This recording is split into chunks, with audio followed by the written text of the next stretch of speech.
The night of August 29th is when the Indian Army and the Special Frontier Force conducted a daring preemptive action along the line of actual control. And while unfortunately I can't be there myself to report for obvious reasons, I've simulated the location for you to tell you what a tense situation it is right now. Assume that this is the south bank of the Pangong Tso. Behind me, you can see the beautiful Pangong Tso lake, and also behind me are the locations where the Indian forces have occupied some strategic heights. Now, as a result of this action by the Indian forces, tanks on both sides have come very close to each other. Now, the red line you see is the line of actual control. You can see Chinese tanks which have been stopped in their tracks by decisive Indian force action, but there are also Indian tanks that are already deployed in the plains of Chushul that have been lying in wait. As a result of which, just 9.5 kilometers separates tank groups on both sides. And anyone will tell you that 9.5 kilometers is a mere nothing when it comes to tank warfare. So this is the lay of the land. The terrain is difficult. It's at a 15,000-foot altitude. And this is where things are extremely tense between both sides. The Pangong Lake on the north bank, you can see Finger 4 behind me. That's where the standoff had actually begun. But now where I stand, this simulated zone where there are tanks on both sides separated by less than 10 kilometers is the fresh flashpoint between India and China. The only big difference now is that India is speaking from a position of strength for the first time in this current standoff. Now I want to tell you what India has done to achieve this current situation. It happened on the night of Saturday, August the 29th, a little after 11 p.m. when Indian forces thwarted a Chinese attempt to intrude into this particular part of Ladakh. Indian troops from the Vikas Regiment, the Special Frontier Force Battalion, successfully managed to evade Chinese surveillance and smashed Chinese cameras, surveillance equipment near Kalatop. The Chinese tools used to spy on Indian territory were removed by Indian troops after occupying the post on August 29th and 30th. Earlier, Indian soldiers had noticed suspicious movement on the night of August the 29th. The Chinese were moving in a vehicular convoy. The Vikas Regiment men posted along with Sikh Light Infantry of the Indian Army acted swiftly and captured these strategic heights on the line of actual control.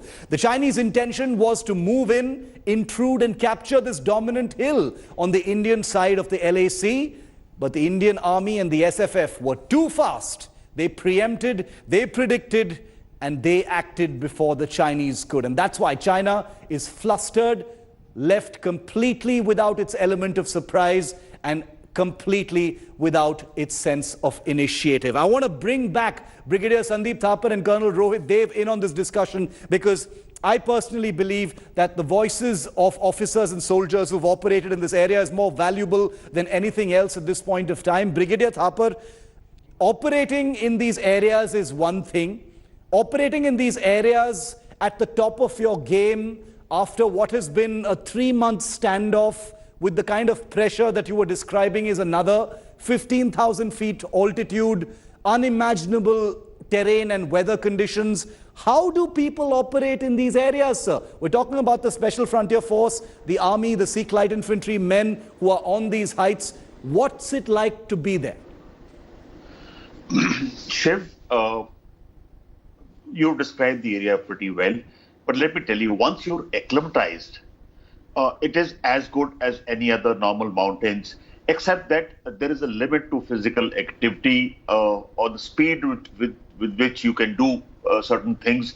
You would probably run faster, walk faster on plains, but in high altitudes. What is the most important factor is that this area is devoid of any vegetation. That contributes to lack of oxygen also. But there is no cover.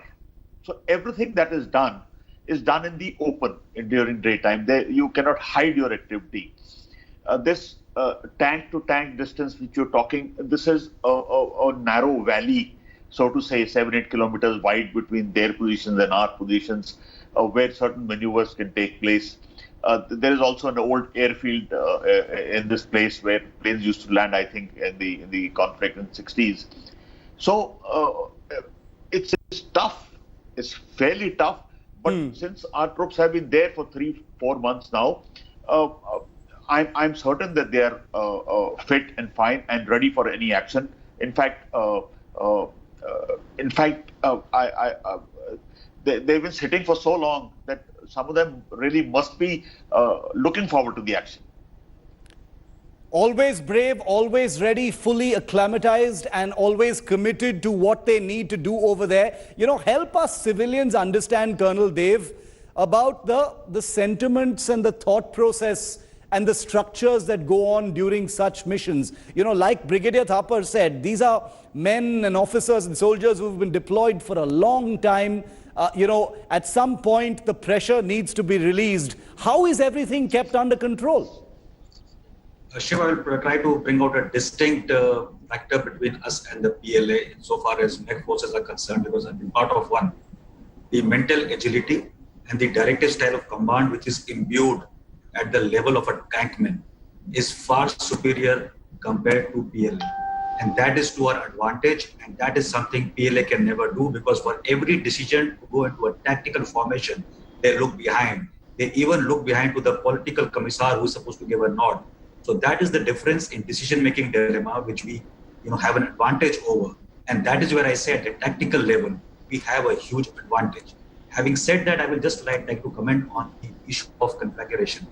Our conflagration is nothing which is dictated solely by the top military brass or the political brass or the Internal Affairs Ministry to the Indian Armed Forces or to the HMO, to the ITBP. Yes. Conflagrations do happen at the ground level as a small incident and a skirmish which can have a flare-up. And that potential currently remains, notwithstanding that we are well in depth of many areas along the LAC. A situation like this can lead to any level of confrontation, whether localized or otherwise, is supposed to be seen. As far as we are concerned, we have mapped it well for the last 2.5 months at least, and we know what are the vulnerabilities to stitch before the winters set in. I'm quite sure, given our feedbacks through our channels, that the winter stocking has gone through in many locations where we were not present till last year.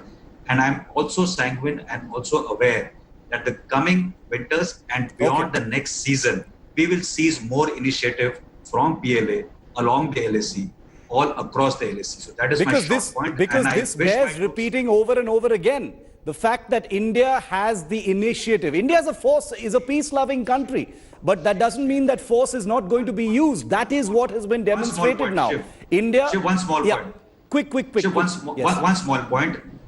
There will be no status quo ante with PLA at our call. We will have to seize opportunities and make him ask for it.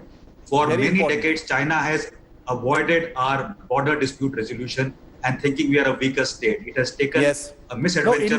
No, China only respects strength. And India is now speaking from a position of strength. So the big question is has India's actions now given India a bargaining chip in this position of strength to achieve that status quo ante is a big question. We'll have to see whether more initiatives of this kind will actually make that even more possible. Brigadier Thapar and Colonel Dev, thank you very much. Hello everyone, this is Rahul Kamal here. Hope you enjoyed this video. For the latest news and analysis, like and subscribe the India Today YouTube channel and don't forget to press the bell icon to stay updated.